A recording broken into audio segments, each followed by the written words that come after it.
Leave anything for us? Just bodies. I'd just like you to start off your unit again, John. All it would take is you're coming back. This was the last time. Until the next time.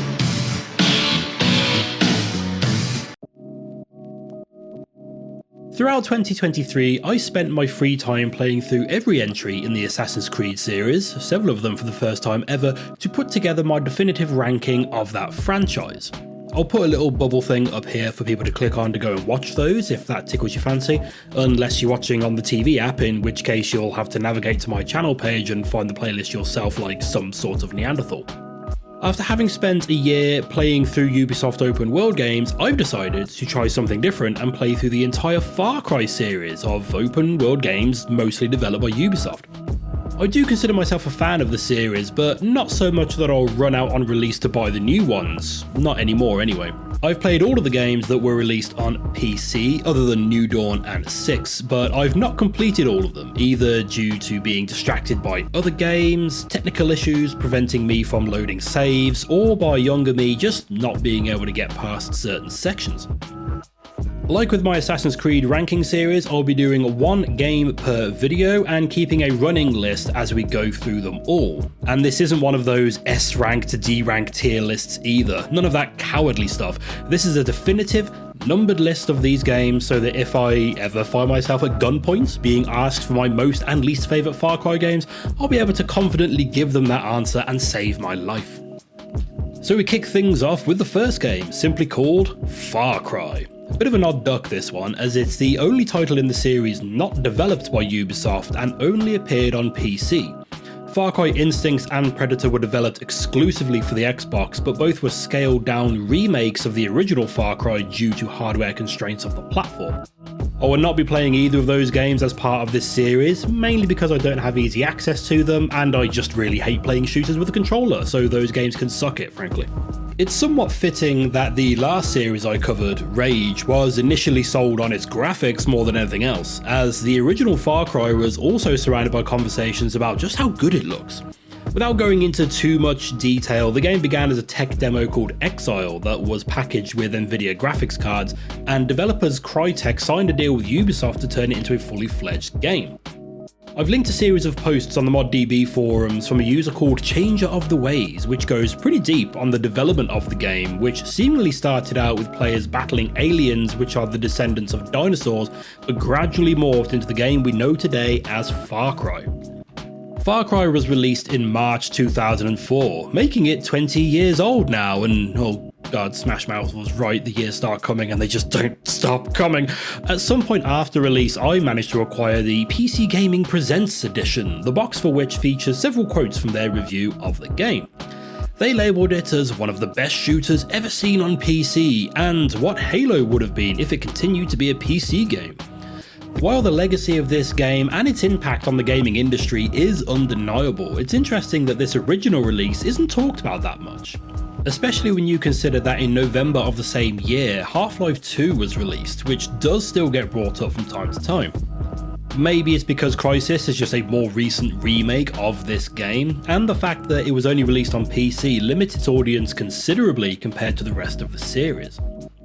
Other than the never-before-seen level of graphics, Far Cry was notable for the size of its environments. Now, I've not played the original Halo, at least not yet, but apparently one of the things that it was noteworthy for was its huge levels. Were they the biggest levels seen in a shooter at the time?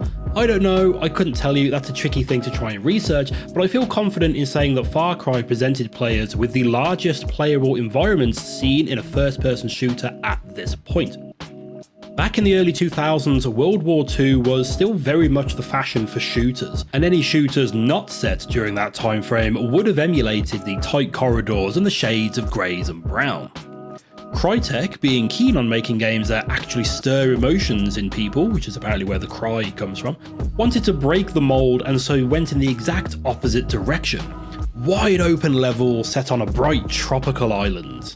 Well, except for the brown corridor bits, but we'll get to that. The game opens with a cutscene that feels like a bad drug trip, but after a few watches, I think it's supposed to simultaneously depict how player character Jack Carver ends up on the island, while flashing forward to events Jack will encounter throughout the game, like the jungle full of monsters killing mercenaries and falling into a big volcano. We eventually take control of Jack in a sewer, where we learn that the local mercenaries are on the lookout for him. Listen, dirtbag! Keep an eye out for some punk in a red Hawaiian shirt. If you see him, call me at once. Am I understood? Yes, sir! I'm heading out!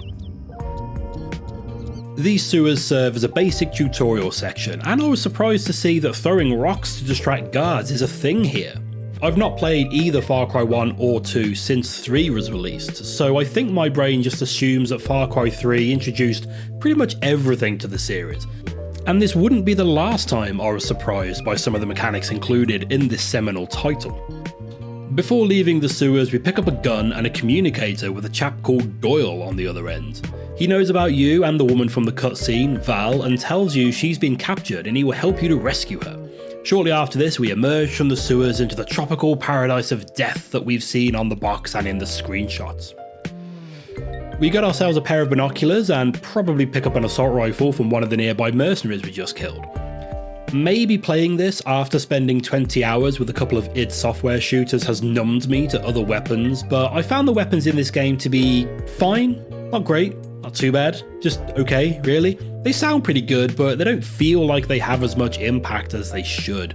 Headshots are the way to go here, and later on when enemies start wearing helmets, you'll need to shoot them right in the face to get a one-hit kill. This next encounter sets the template for most outdoor scenarios for the rest of the game, and this template is arguably what this game is most famous for. You're presented with an enemy outpost and an objective. In this instance, it's to steal a vehicle, but later on it might be to set off some explosives, collect a piece of equipment, or just to get to the other side. You use your binoculars to do some reconnaissance of the area and tag any enemies you see. Tagging enemies adds them to your little radar thing in the corner of your screen, rather than let you see their outlines through walls or whatever. This recon stage is important, as once the firefight starts, surrounding enemies will come and get involved. Jack is a fairly standard human fellow, and without body armor will die in a small handful of shots. I played through this game on medium setting, and even then it doesn't take much for one chap you didn't spot to take you out completely. The inevitable death of Jack will also bring to light another significant aspect of this game, that being the lack of quick saving. For the life of me, I can't remember where I read this, but I do remember when I first played this game thinking that I just couldn't find the quick save button. I went online to figure it out, and I remember reading maybe a quote from Crytek saying that they deliberately left out quick saves and instead left the game with automated checkpoints. Their reasoning was that this would encourage players to try different approaches and tactics, and maybe explore this vast level a bit to work out other methods of getting through an encounter. In the first few levels, this ideology does shine through. I charged headfirst out to a dockyard, guns blazing, and suddenly got taken out by a rocket to my spine. I learned that my racing past a watchtower after just gunning down submergs caught the attention of the chap in said watchtower and his fully loaded rocket launcher. Once I stood still for a minute to take stock of the firefight I found myself in, he unloaded everything he had all over my back. So, the checkpoint loads, I use the hedges to cover my approach up to the tower and take him out, and I bring his rocket launcher with me because fuck those guys at the dockyard. One thing I'm not a fan of in these encounters is Jack's mobility. You have a stamina meter which depletes when you sprint or jump, and unless you sit perfectly still, it takes an absolute age to refill again.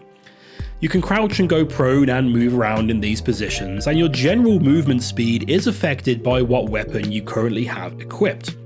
You can only carry 4 different weapons with you at any point, including a machete, so I soon ended up keeping the knife on me at all times just so I could move around more quickly, which unlocked some deep-rooted memories from the early internet and sent me on a bit of a rabbit hole for a few hours.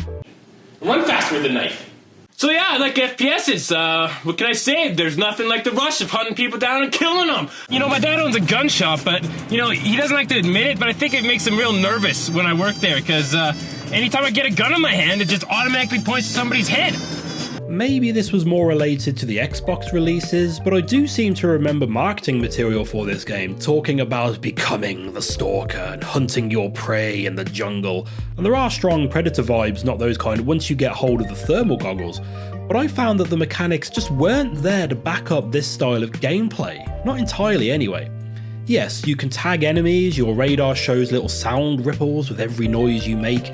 You can silently take people out with your knife, and something I only learned after I completed the game is that apparently the MP5 is silenced, but I never used that gun, so I can't say for certain. So there are elements of mechanics here that would allow a stealth playthrough.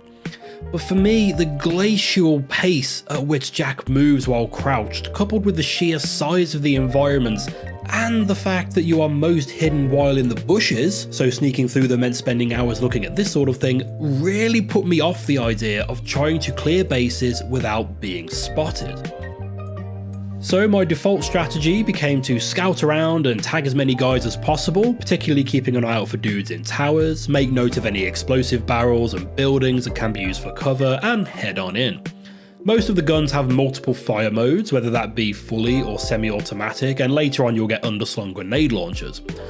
When fired in controlled bursts, I found most of the guns to be surprisingly accurate at longer ranges, and luckily the mercenaries in these earlier stages are fairly soft targets, so they don't take too much to bring down, which provides a nice balance to our lack of durability against bullets and rockets. Another noteworthy feature in Far Cry, and one which prevented 20 years ago me from ever completing it, is that these mercenaries are smart.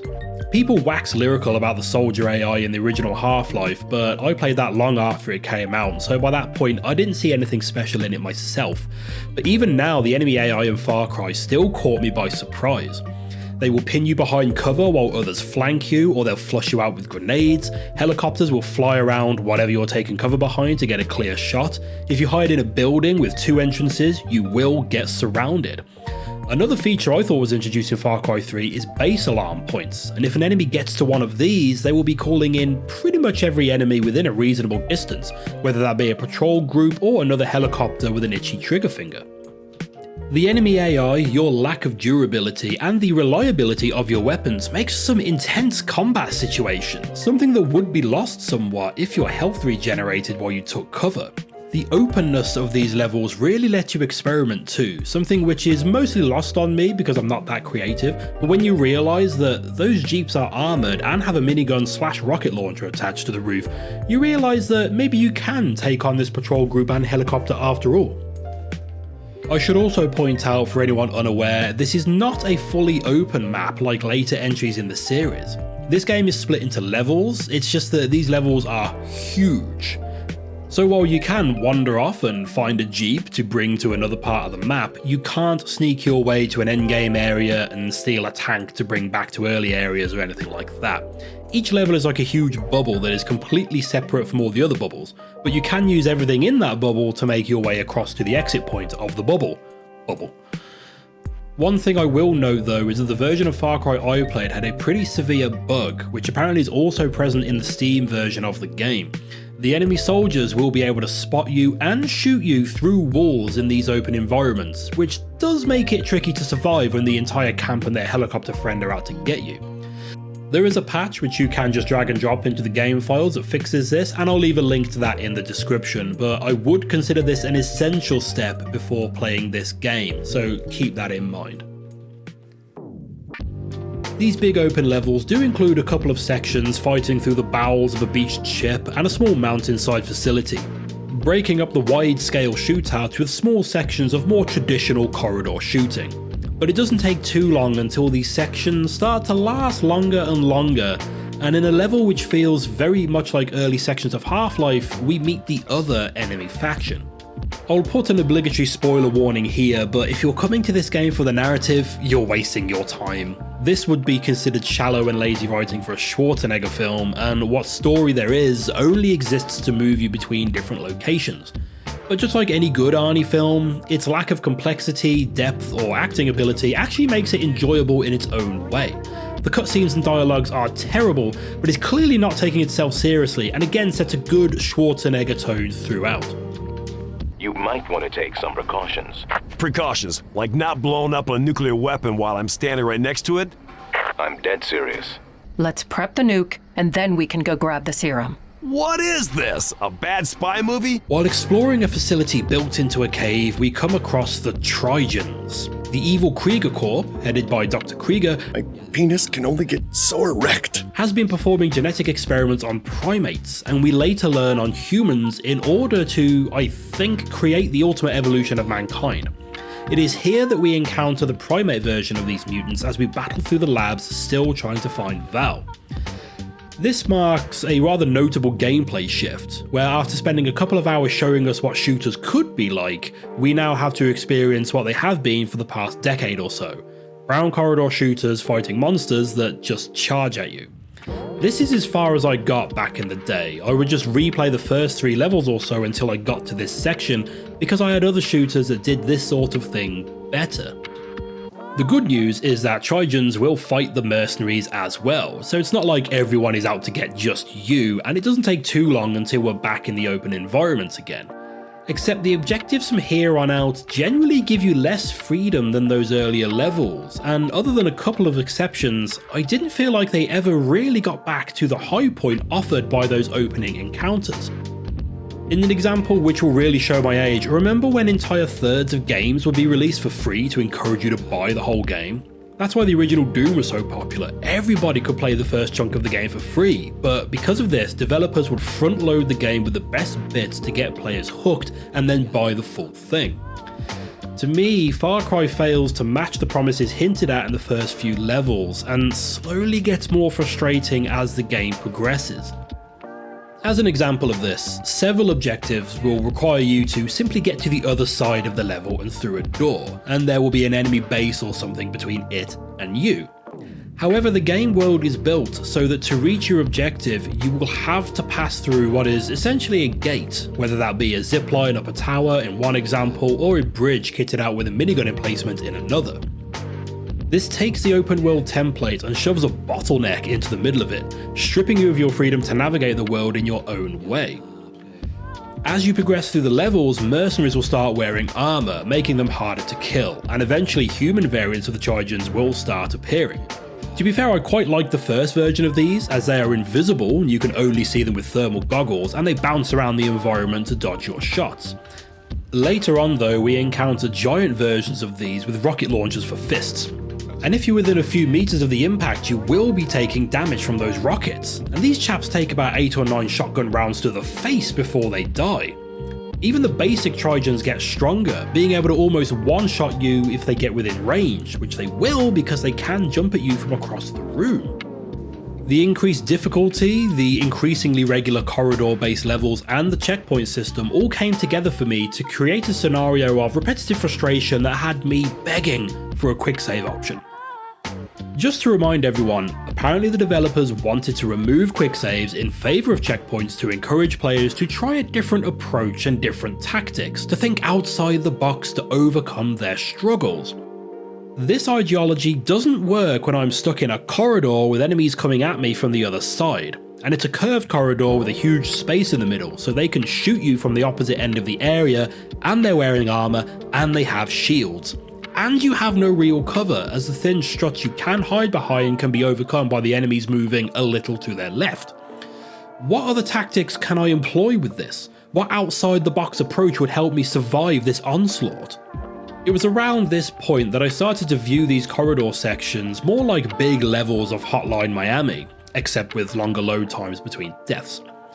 I had to learn how many of which different enemy types were involved and generally where they would go, as their AI does add some unpredictability to their behaviour.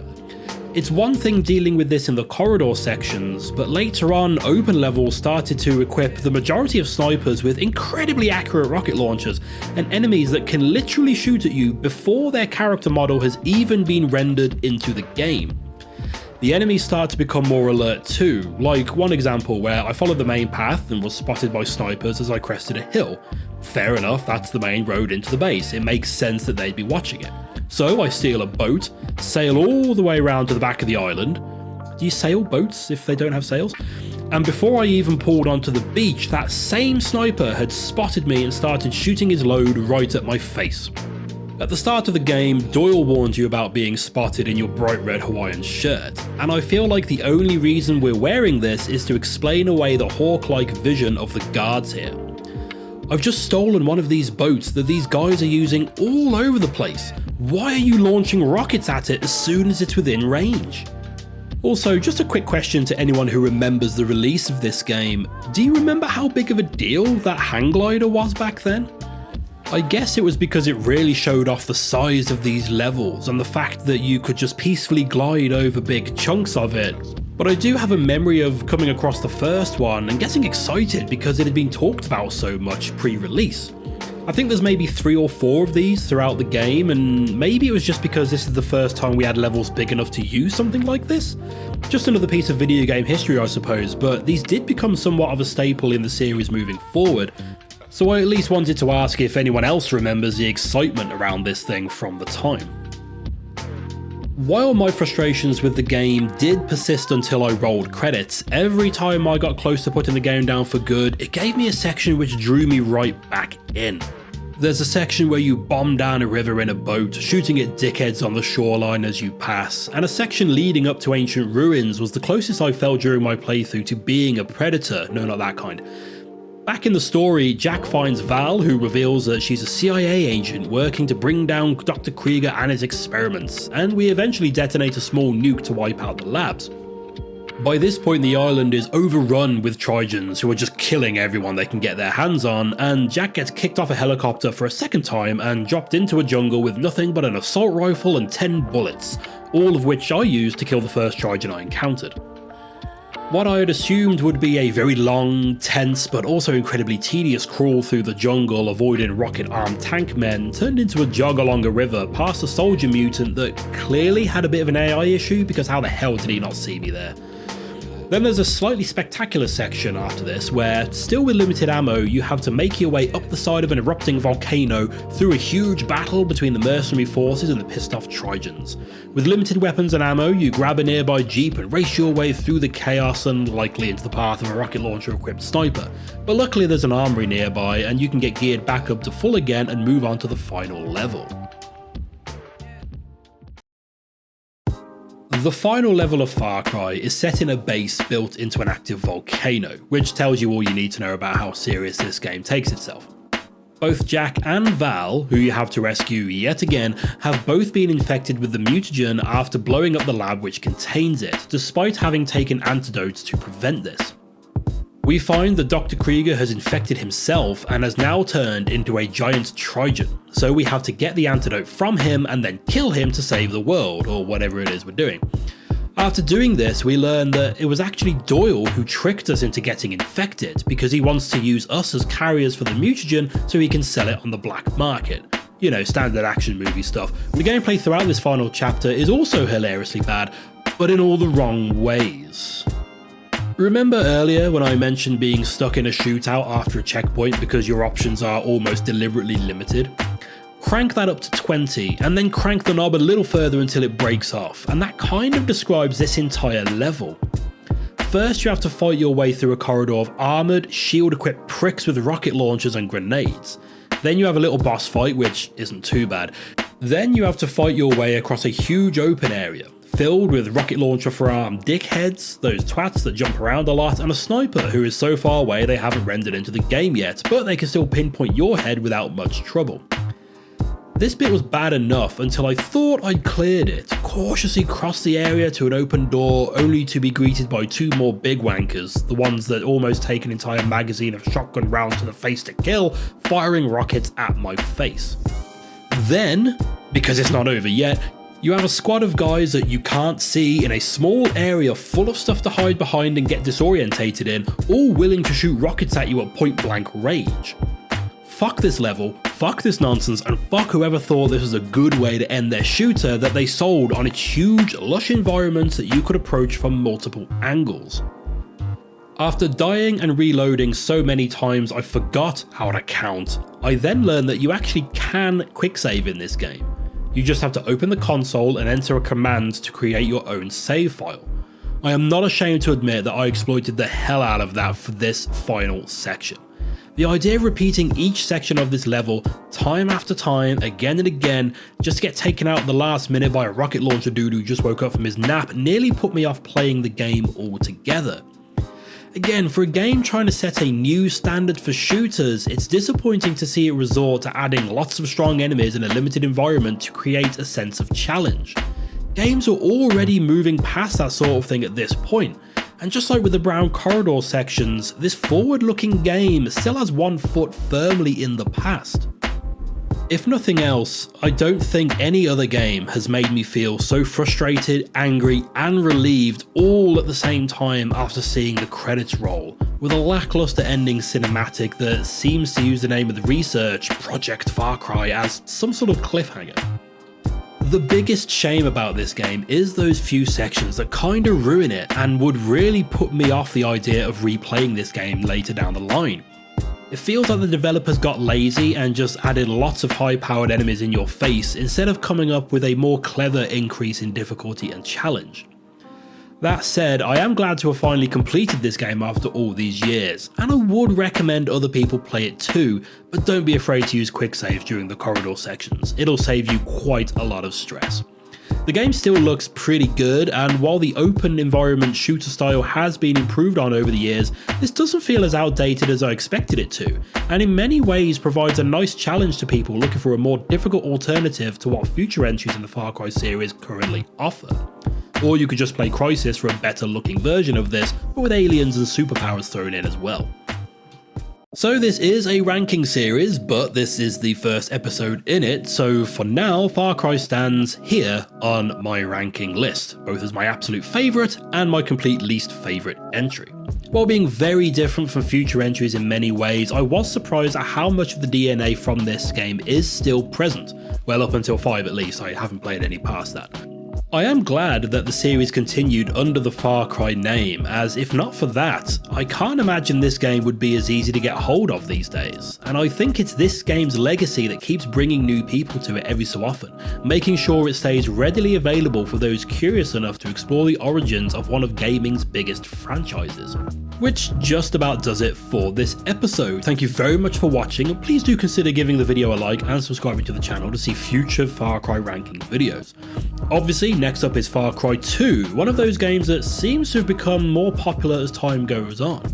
Is it because the game was just that good, or is it like AC Unity and the general public perception has been swayed by a few TikTok videos? Come back next time to find out.